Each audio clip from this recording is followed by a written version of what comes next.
رات کو خواب میں نے نائلہ کو دلہن کے روپ میں دیکھا۔ سرخ عروسی جوڑے میں وہ آسمانوں کی حور معلوم ہو رہی تھی۔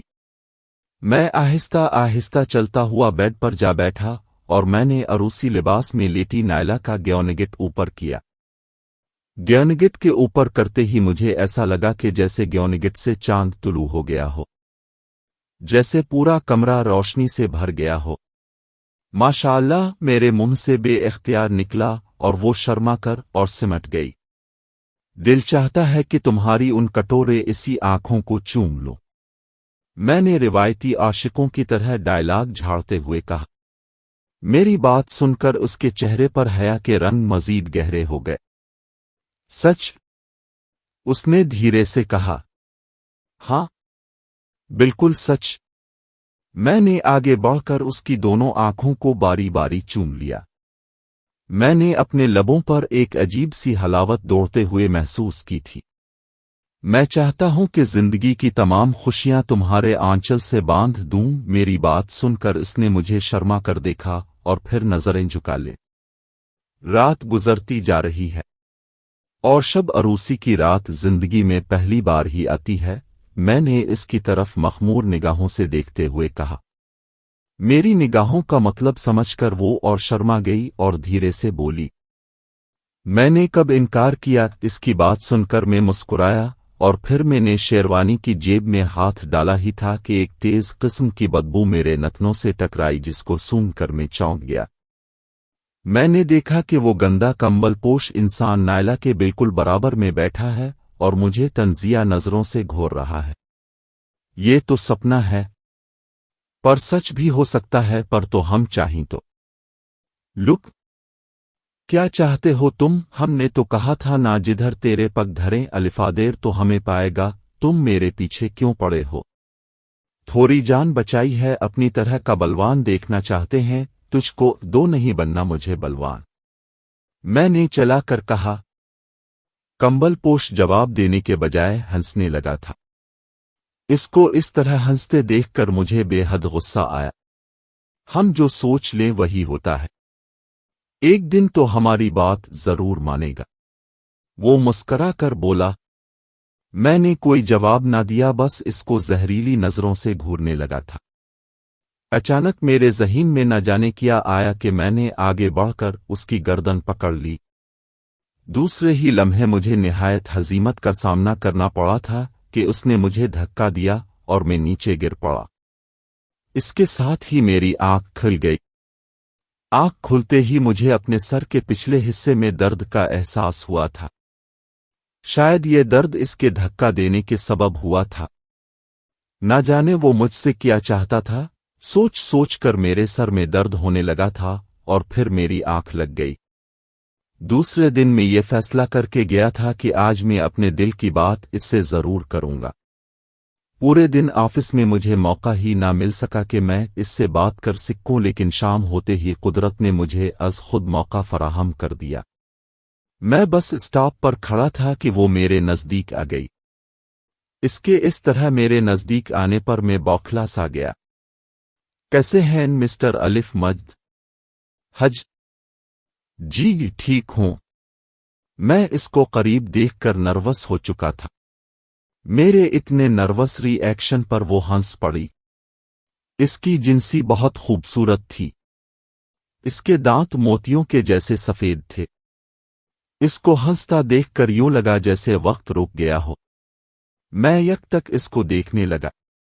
آپ نروس کیوں ہو رہے ہیں؟ نہیں تو اب میری بات پر وہ مسکرانے لگی۔ اس کی مسکراہٹ سے مجھے اندازہ ہوا کہ وہ میرے دل کے حال سے بخوبی واقف ہے۔ اچھا مسٹر امجد، پکچر کا موڈ تھا، 2 ٹکٹ بک کروائے تھے۔ اکیلے جاتے ہوئے ڈر لگتا ہے۔ اگر آپ مصروف نہ ہوں تو۔ اس کی بات سن کر میری باچھیں کھل گئیں۔ اندھا کیا چاہے 2 آنکھیں۔ میں نے فورا ہی ہاں کر دی۔ میرے ہاں کرنے پر اس نے مجھے اس طرح دیکھا جیسے اس کو یقین ہو کہ میں اس کو منع نہیں کروں گا۔ ہم دونوں نے ایک ساتھ پکچر دیکھی۔ میں تو پکچر کیا دیکھتا اس کو دیکھتا رہا۔ پھر میں نے اس کو ڈنر کی دعوت دی جو اس نے قبول کر لی تھی۔